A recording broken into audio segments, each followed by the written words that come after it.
Spencer Dinwiddie to the show. Thank you so much for joining us, Spencer. You partly tore your ACL last December, and less than a year later, you've been cleared to return to basketball activity. So can you just give us a little update on where you're at now on your comeback trail? Playing 1-on-1 and 2-on-2. Looking to continue to progress and, get to DC in early September and ramp up to 5-on-5 from there. Are you planning to be able to be available as soon as training camp starts? What's sort of the sense of when you think you're going to be fully able to join the Wizards? That's going to kind of be up to the ramp-up plan of the Wizards in general. I've been working out with Kuz a little bit, working out with, some other NBA guys, and I feel good. I feel fine. I feel healthy, but, I still haven't played 5-on-5 just from the standpoint of being cautious for free agency. Hey, Spencer, big perk here. First off, congratulations on getting the bag. All right, that's first thing Thank first. You, brother. But going down to Washington, trying to bring chocolate back to Chocolate City, we all know that they didn't have ball-dominant guards, right? John Wall, Russell Westbrook. I look at you as a combo guard, and I think you and Bradley Beal have a perfect fit. What are y'all expectations, or have y'all talked about y'all expectations going into next season? I think we're going to look to lead a very deep group. I think we want to make the playoffs. And my job is to complement Brad in any way that I can. To your point, a combo, a little bit of a departure from Russ and John, obviously, but, have been an efficient and effective playmaker my time in Brooklyn and look to bring some of that to DC. Spence, Richard Jefferson here. Look, I know that you got hurt before James Harden got there, but watching your career and watching how you really changed the Nets franchise, you made that franchise and the crew that you were with, whether it was Joe Harris and D'Angelo Russell, that crew, you guys really turned things around. Do you have any what ifs, if we would have been able to stay healthy or if I would have been on that court, look, as players, we have that, but do you have that mentality? For sure. You look at the Nets roster, they got KD, who's arguably one of the greatest scorers of all time, probably him and Kareem, right? You got Harden, who has probably had the best offensive playmaking seasons of all time. You got Kyrie, who could be the most skilled of all time, right? And then, me being kind of an amoeba and being able to fit in a lot of places and help out, and Joe being one of the best shooters in the league. I have no doubt that we would have won a championship last year. Obviously, that just wasn't in the cards for us. But Brooklyn was phenomenal for my career. They saved my career, and I was able to progress from there. And when people believe in me and I have a chance to repay them, it typically works out well. And now DC is giving me that belief, and I hope to show that there as well. So speaking of DC, Spencer, in your contract with the Wizards, we got to break this down. You have a $1 championship bonus. How did that come about? Yeah. My agent, Jason, is a super smart guy. And, the way you have to kind of tier out bonuses, I guess you have to hit certain little tiers and things. And, them making the play-in bonus was so high in terms of the 50 games was just to make sure that I get, as much of the money as I deserve. Every dollar. And so, with the championship being probably a little bit harder achievement, but them still needing to have that slot filled, they made $1. And, credit both the Wizards and Jason for doing that. Obviously it's all in the rules, but it ends up being a funny meme, but I think it's just the Wizards doing me a side at the end of the day. Now, you talked about the Brooklyn Nets kind of, saving your career and giving you that opportunity, and you bet on yourself, they bet on you, and it worked out well. What do you feel like your chances are to have that similar impact in Washington, helping to get that franchise back to, playing high-level basketball? I think we definitely have a chance. Beal led the league in scoring last year, right? Is one of the best scorers in the league, obviously.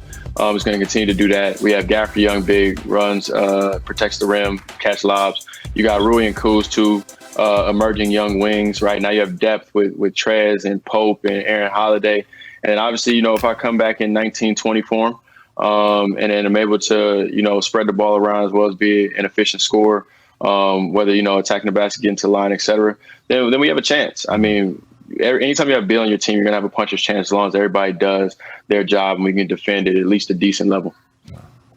Hey, Spence, I tore my ACL while I was playing too, and I wanted to get your thoughts on it. Being sidelined for an extended period of time, not being able to play the game that you love so much, you have different thoughts that goes to your head, through your head, and you have a different type of appreciation for the game when you come back. I want to know, how tough was it through the process of you actually rehabbing, and how eager you were to want to get back on the floor? Oh, super eager. I mean, anytime you had a game taken away from you, you know what I mean, you're excited to get back, as you said. I mean, you're hungry. Having been through a worse injury in terms of my ACL reconstruction in college, which was extremely hard, not having a partial, obviously I was in a situation where I felt like I should, come back extremely quickly. And I wanted to play in the championship game. And I wanted to be a part of the run and do special things. So that was the focus the entire time. It was never missing the entire year. But, it's the cards that ended up being dealt at the end of the day. Spencer, we can't wait to watch you with the Wizards. It's really been a treat to kind of hear about your journey. I know you worked so incredibly hard and you were so ahead of schedule sort of every step of the way in this recovery. And that's really a testament to your work ethic. Thank you so much for joining us and good luck this season. Representing himself. He doesn't have an agent right now. This was Joel Embiid doing the deal direct with the Sixers ownership, doing the deal directly with Daryl Morey. And you can do that when you're a max player, when you know you're going to get the bag. But there were some interesting provisions in this. His last contract, his last rookie contract, the extension he signed off that deal, had provisions, Malika, where if he suffered catastrophic injuries to his lower leg or his lower back, that they would essentially be covered. He would lose some money on that. There was incredible protections in that. Bobby Marks one time described it as the most complicated contract in NBA history. It's 35 pages of all the ways that if he suffered a catastrophic injury, like he missed the first 2 years of his career, so you understood why the Sixers did it. There's none of those protections in there this time. He got a fully guaranteed deal. He got the player option in year 4. I mean, this is a really good deal that he negotiated for himself.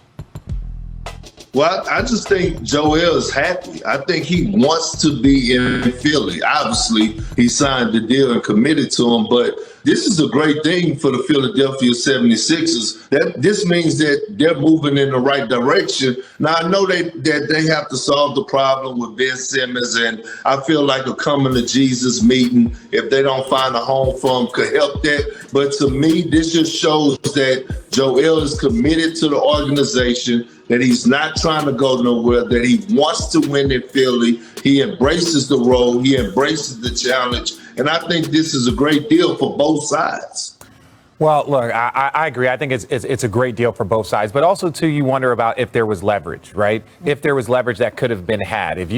Now, he's got, like to Ramona's point, he was injured the first 2 years of his career. So he wants that security as quickly as possible. He wants to sign his name on the dotted line. But you talked about all the provisions. There was probably conversations about where direction are we going to go? Who is going to be my mate? Is it going to be Ben Simmons? Are you going to make a trade? But a lot of times when teams get security from their best player signing, you saw with Giannis, last season when he signs that extension, you're like, okay, he's committed to us. We can trade our draft picks because they're going to be late first round, and we can go get Drew Holiday, which ultimately wins the final piece. So when you have that commitment from Kawhi Leonard, when you have that commitment from Joel Embiid, it gives the team and the franchise opportunity to be like, okay, this is what we have now. Let's go forward. Well, and speaking of that opportunity and kind of trying to put those pieces into place, the meetings that are being had, Ramona, as Ben Simmons still sits on the trading block, what's the latest you've heard about his relationship with the team? Yeah, he's not calling them back. I mean, there's been reach outs to him. I know Embiid's reached out to him, Brand, Daryl Morey. Like, he's not engaging with the Sixers right now. You see him working out. He's getting ready for the season. He's in the gym with Tyrese Maxey. He's in the same gym with him all the time. But there's not a level of connection between Ben and the Sixers right now. And it's difficult for both sides, I think, because he would really benefit from a new start. I think with everything that happened at the end of last year, I know he was stung by some of the words that people said about him and his performance in those series, but also his performance in those series. And so if they're ever going to move past it, I do think those conversations need to happen before training camp or before a potential deal here. But they're listening to offers. So far, I think the sense is you get one chance to trade a player this good. Yeah. And they would prefer not to. I mean, he's a great player. Yeah. Can you get him back to being the Ben Simmons who was second in Defensive Player of the Year voting? Probably could have won that, depending on how you look at the voting there. But Ben Simmons is a great player. I think they would like to be able to rehabilitate that relationship, but he's got to want to rehabilitate that too. And I don't know if that's going to happen. Yeah, and that's interesting, right? We've heard Adrian Wojnarowski report that Rich Paul